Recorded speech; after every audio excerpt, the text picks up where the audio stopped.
여러분, 안녕하세요. 오늘의 말씀의 밤 시작하도록 하겠습니다. 어떤 사람이 소나 양을 훔쳐다가 도살하거나 팔면 소는 한 마리당 5마리로, 양은 한 마리당 4마리로 갚아주어야 한다. 도둑이 밤에 몰래 침입하다 들켜 맞아 죽었다면 그 도둑을 죽인 사람에게는 죄가 없다. 하지만 날이 밝은 뒤에 도둑을 죽였다면 죽인 사람에게도 죄가 있다. 도둑은 훔친 것은 반드시 다 갚아야 한다. 만일 도둑이 가진 것이 아무것도 없으면 그는 도둑질의 대가로 그 자신을 팔아서라도 갚아야 한다. 훔친 것이 도둑의 손 안에 있다면 그것이 황소든 나귀든 양이든 도둑은 그것을 갑절로 갚아야 한다.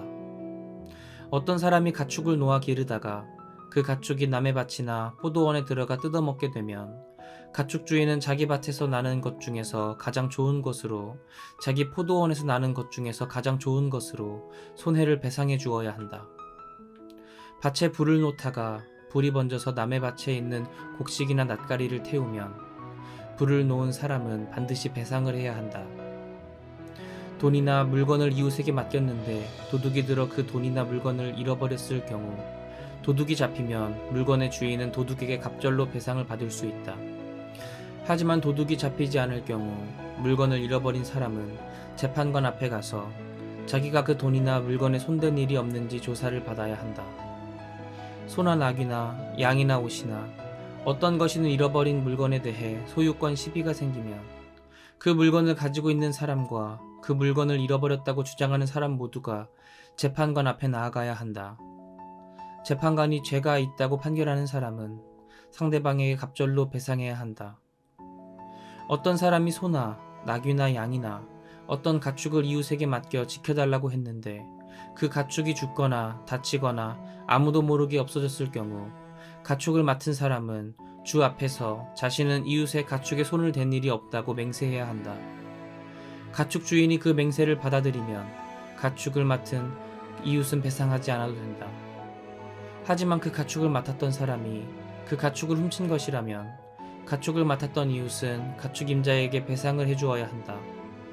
만일 가축이 맹수에게 찢겨 죽었으면 그 가축을 맡았던 사람은 그 가축의 본래 주인에게 증거물을 보여주어야 한다.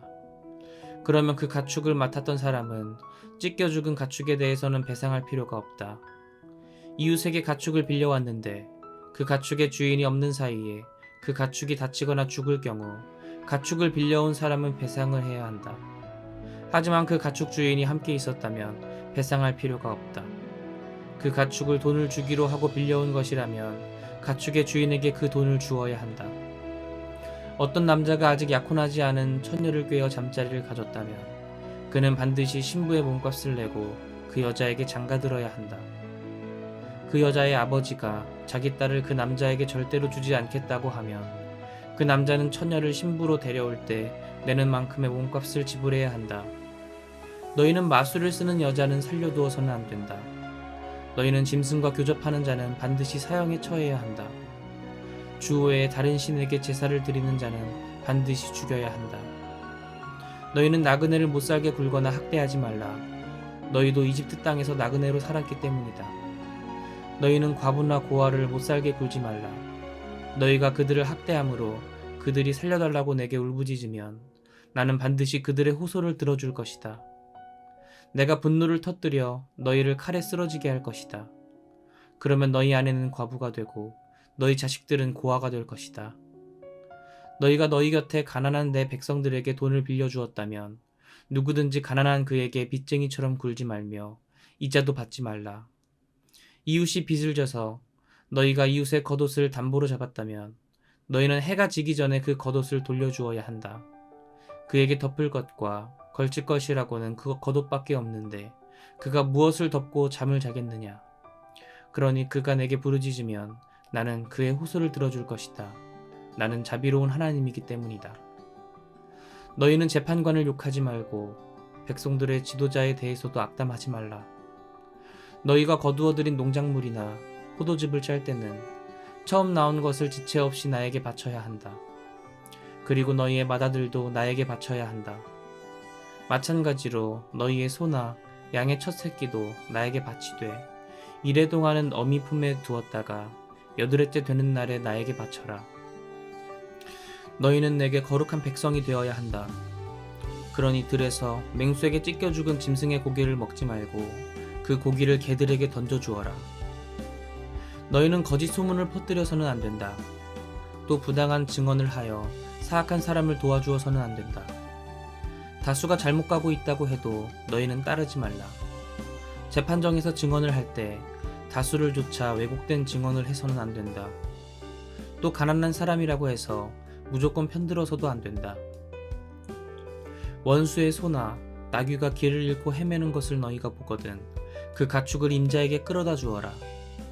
너희를 미워하는 자의 나귀가 무거운 짐을 지고 가다가 쓰러진 것을 너희가 보거든 그냥 내버려 두지 말고 그가 나귀를 일으켜 세우는 것을 거두러 주어라. 가난한 사람의 송사라고 하여 너희는 그에게 불리한 재판을 해서는 안 된다. 너희는 거짓된 고발에 휘둘리지 말라. 또 너희는 죄 없는 사람과 정직한 사람을 죽여서는 안 된다. 나는 그런 사악한 자들을 용납하지 않을 것이다. 너희는 뇌물을 받지 말라. 뇌물은 현명한 사람을 눈멀게 하고 의로운 사람의 말을 왜곡시키기 때문이다. 너희는 나그네를 억누르지 말라. 너희도 한때 이집트 땅에서 나그네로 몸부쳐 살았으니 나그네의 심정을 잘 헤아릴 수 있지 않느냐. 6해 동안은 땅에 씨를 뿌리고 곡식을 거두어 들이되 7째 해에는 그 땅을 묵혀두어라. 그 땅에서 자연적으로 자라나는 것들은 너희 백성들 가운데 가난한 자들로 하여금 거두어 먹을 수 있게 하고 남은 것들은 들짐승이 먹게 내버려 두어라. 포도밭이든 올리브나무 밭이든 그렇게 해야 한다. 엿새 동안은 열심히 일하고 이렛날은 쉬어라. 그래야 너희가 부리는 소나 나귀뿐만 아니라 내 여종의 자식과 너에게 몸붙여 사는 나그네들도 숨을 돌릴 게 아니냐. 내가 이제까지 너희에게 이른 모든 것들을 빈틈없이 지켜야 한다. 너희는 다른 신들의 이름을 부르지 말고 그 이름을 입 밖으로 내지도 말라.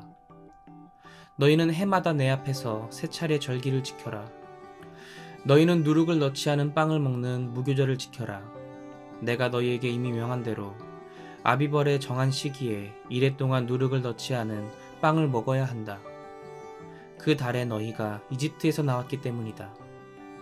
내 앞에 나올 때는 누구든 빈손으로 나타나서는 안 된다. 너희는 밭에 씨를 뿌려 애써 농사지은 첫 열매를 거두어들이는 맥추절을 지켜라. 또 너희는 연말에 한 해 동안 애써 농사지은 것을 한데 모아들이는 수장절을 지켜라. 이렇게 한 해에 3차례씩 너희 모든 남자들은 주 하나님 앞에 나타나야 한다. 너희가 희생제물의 피를 나에게 바칠 때는 누룩을 넣은 빵과 함께 바쳐서는 안 된다. 또 너희는 내 희생제물의 기름을 아침까지 남겨두어서도 안 된다. 너희는 너희 땅의 첫 열매들 가운데서 가장 좋은 것을 주 너희 하나님의 집에 가져오라. 너희는 새끼 염소를 그 어미의 젖으로 삶아 요리해서는 안 된다. 보라, 이제 내가 너희 앞에 한 천사를 보낸다. 그 천사는 너희가 가는 길을 지켜주어 내가 마련해둔 곳으로 너희를 데려갈 것이다.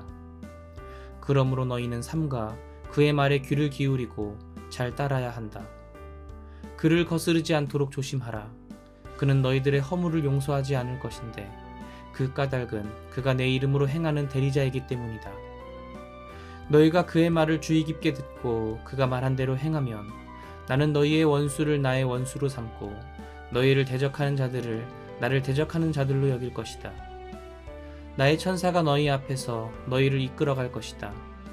그가 너희를 아모리 사람, 헷 사람, 브리스 사람, 가나안 사람, 히위 사람, 여부스 사람이 사는 땅으로 데리고 갈 것이다. 나는 그 족속들을 쓸어버릴 것이다. 너희는 그들이 섬기는 신에게 절을 하거나 섬기지 말라. 그들의 관습을 따르지 말라. 너희는 그들의 우상들을 철저히 때려 부수고 그들의 석상들을 완전히 깨뜨려 버려야 한다. 너희는 주 너희 하나님만 섬겨야 한다.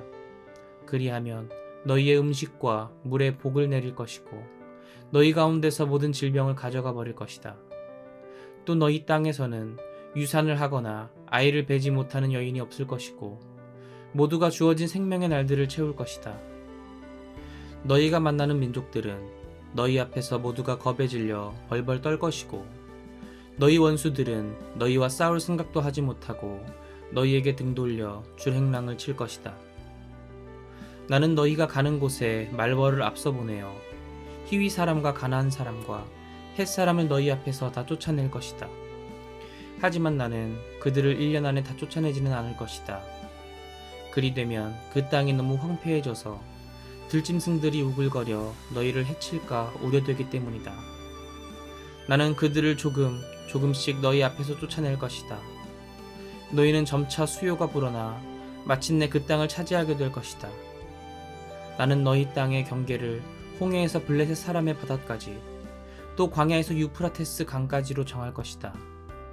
나는 그 땅에 사는 주민들을 너희 손에 넘겨줄 것이다. 너희는 그들을 너희 앞에서 쫓아내도록 하여라. 너희는 그들은 물론이고 그들이 섬기는 신들과도 언약을 맺지 말아라. 너희는 그들을 너희 땅에서 살지 못하도록 하여라. 그렇지 않으면 그들이 너희로 하여금 나에게 등을 돌리게 만들 것이다.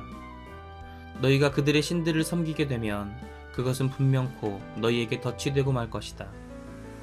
주께서 모세에게 말씀하셨다. 너는 아론과 나답과 아비후 그리고 이스라엘의 장로들 70명과 함께 나 주에게로 올라와 멀리 떨어져서 나에게 경배하여라. 모세 너만 주 나에게로 가까이 나아오고 너와 함께 온 사람들은 내게로 가까이 와서는 안 된다. 백성들도 너 모세와 함께 올라오면 안 된다. 모세가 돌아와 주께서 자신에게 하신 말씀과 모든 법규를 백성들에게 자세히 전하자 온 백성이 한 목소리로 대답했다. 주께서 이르신 모든 말씀을 우리가 다 실천하겠습니다. 모세는 주께서 하신 말씀을 모두 기록했다. 다음 날 아침 모세는 일찍 일어나 산기슭에 제단을 쌓고 이스라엘 12지파를 나타내는 기둥 12개를 세웠다. 모세는 이스라엘 백성들 가운데서 젊은이들을 보내어 주께 번제물을 올리게 하고 수송아지를 잡아 화목제물을 드리게 했다. 모세는 그 수송아지의 피 절반을 가져다가 항아리들에 담아두고 나머지 절반의 피는 제단 위에 뿌렸다. 그런 다음 모세는 언약의 책을 들고 와 이스라엘 백성들에게 읽어주었다. 그러자 백성들이 대답했다. 우리가 주께서 말씀하신 모든 것을 그대로 다 실천하겠습니다. 모세는 그 수송아지의 피를 가져다가 백성들 위에 뿌리면서 말했다. 이 피는 지금까지 주께서 하신 모든 말씀에 따라 주께서 너희와 맺으신 언약의 피다.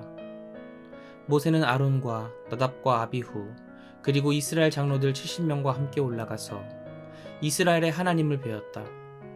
하나님께서 발을 딛고 계신 곳은 마치 청옥을 깔아놓은 듯 했다. 그래서 하나님의 발밑은 하늘처럼 맑았다. 하나님께서는 이들 이스라엘의 지도자들을 손으로 내치지 않으셨다. 그들은 하나님을 배웠고 함께 먹고 마셨다. 주께서 모세에게 말씀하셨다. 너는 산 위로 올라와 나에게로 와서 머물러 있어라. 내가 이 백성들을 가르치기 위해 율법과 계명을 몸소 기록한 돌판을 너에게 주겠다.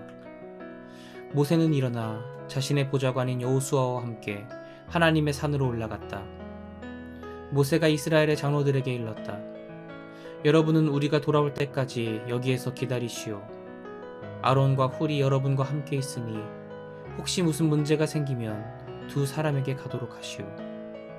모세가 산으로 올라가자 구름이 산을 뒤덮었다. 주의 영광이 시내산을 감싸고 구름이 엿새 동안 그 산을 휘감았다. 이레째 되는 날 주께서 구름 한가운데서 모세를 부르셨다. 이스라엘 백성들의 눈에는 주의 영광이 산 꼭대기에서 활활 타오르고 있는 불같이 보였다. 모세는 산을 휘감고 있는 구름 속으로 들어갔다. 그는 산 위에서 40일 밤낮을 지냈다. 이것은 하나님의 말씀입니다. 아멘. 전도사님과는 내일 이 시간 함께 하겠습니다. 여러분 모두 안녕.